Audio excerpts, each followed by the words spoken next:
Hello everyone, स्वागत है इस वीक का हमारे यूट्यूब चैनल में। आज के दिन में त्रिज्यखंड का क्षेत्रफल ज्ञात करना बहुत ही आसान तरीके से सीखने वाले हैं। अगर आपको वृत्त के त्रिज्यखंड का क्षेत्रफल ज्ञात करने नहीं आता है तो आज की ये वीडियो आपके लिए बहुत ही ज़्यादा महत्वपूर्ण है, क्योंकि आज की इस वीडियो में मैं आप सभी को त्रिज्यखंड का क्षेत्रफल निकालना बहुत ही आसान तरीके से सिखाने वाला हूँ। बशर्ते आप सभी वीडियो के अंत तक जरूर बने रहिएगा। तो चलिए अब हम स्टार्ट करते हैं। जैसे कि आप सभी जानते हैं कि त्रिज्यखंड होता क्या है, तो यहाँ देखिए, किसी भी वृत्त, एक जो वृत्त होता है ना, वृत्त, किसी भी वृत्त में, ठीक है, किसी भी वृत्त में, ठीक है, दो त्रिज्याओं, जैसे कि मान लीजिए एक त्रिज्या मैंने ये खींच दिया। त्रिज्या तो आप सभी जानते होंगे कि हम लोग जो किसे कहते हैं, वृत्त के केंद्र से वृत्त के किसी भी बिंदु तक की जो दूरी होती है उसे हम लोग वृत्त की त्रिज्या कहते हैं। जैसे मान लीजिए ये जो वृत्त का केंद्र है हमारा ओ, ठीक है, यहाँ से ओ से आपने यहाँ पे ये वृत्त के बिंदु पे जो ये आपने लाइन खींची है ना, मान लीजिए इस वाले बिंदु को मैं नाम दे देता हूं ए, ठीक है, ओ ए आपका, यही आपका त्रिज्या हो गया। और एक और त्रिज्या आप यहां पे खींच दीजिए ऐसे में, ठीक है, इसको जो है नाम दे दीजिए, ये वाले बिंदु को बी नाम दे दीजिए, ओ बी। तो ये दोनों यानी कि ओ ए और ये ओ बी, ये दोनों आपका त्रिज्या हो गया, ठीक है।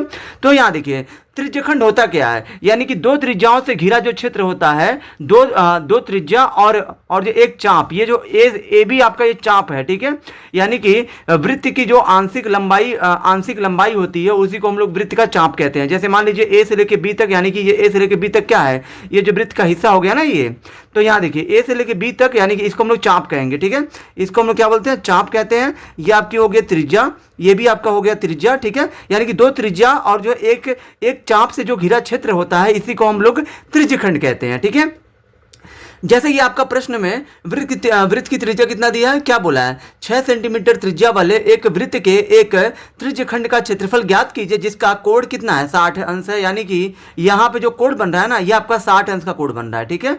और जो त्रिज्या आपका यहाँ पे दे दिया है 6 सेंटीमीटर, और कह रहा है कि त्रिज्यखंड, यानी कि जो ये आपका जो ये खंड है ना, ये वाला इतना जो है कितना एरिया हो रहा है, ये आपसे पूछ रहा है।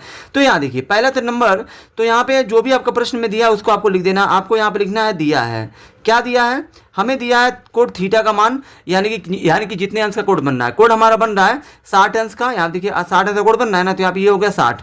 और यहाँ पे हमें जो प्रश्न में दिया त्रिज्या को आप सभी जानते होंगे कि त्रिज्या को हम लोग जो आर से क्या करते हैं, दर्शाते हैं। तो आर का मान कितना दिया है, 6 सेंटीमीटर, तो यहाँ पे लिख दीजिए 6 सेंटीमीटर, ठीक है। अब यहाँ देखिए हमसे यहाँ पे पूछा है त्रिज्यखंड का क्षेत्रफल, तो यहाँ पे आपको लिखना है त्रिज्यखंड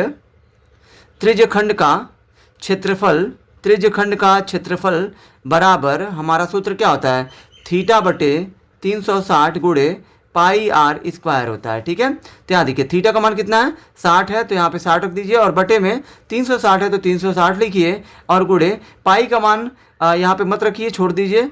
और यहाँ पे आर का मतलब है त्रिज्या का मान कितना दिया, 6 ना, तो 6 पे घात 2 है तो 2 रख दीजिए। अब यहाँ देखिए ये आपका 60 बटे 360 गुणे, ये पाई का मान मत रखिए, ऐसे ही रहने दीजिए। 6 पे घात 2 है तो 6 को कितनी बार लिखना है, 2 बार, क्योंकि जिस चीज़ पे जितनी घात होती है उस चीज़ को उतनी बार लिखा जाता है। जैसे मान लीजिए 6 पे घात 2 है तो 6 को 2 बार लिख के फिर इसका गुणा कर दीजिए। ये 60 से 360 6 बार में कटेगा, क्योंकि आप सभी जानते होंगे कि 60 का पहाड़ा जब आप 6 बार पढ़ोगे, यानी कि 60 6 का 360 हो जाएगा, और ये 6 से एक 6 कट जाएगा। और यहाँ पे ये पाई का मान, यहाँ पे पाई को पाया रहने दीजिए, और यहाँ पे 6 है, 6 यानी कि पाई बचा और गुणे 6 बचा 6। अब यहाँ पे पाई का मान आप जो रख सकते हैं, पाई का मान होता है 22/7 और गुणे 6। अब यहाँ देखिए 22/7 का मान कितना होता है दशमलव में, तो ये आपका होता है 3.14, और गुणे यहाँ पे 6 तो 6 लिखिए। अब ये 6 चौके हो जाएगा 24, और 6 कम 6 और 2 हासिल, इसका लिखिए कितना हो जाएगा, 24 का 8 हासिल नहीं है, अब 8 में, और 6 तरीके कितना हो जाएगा 18 है।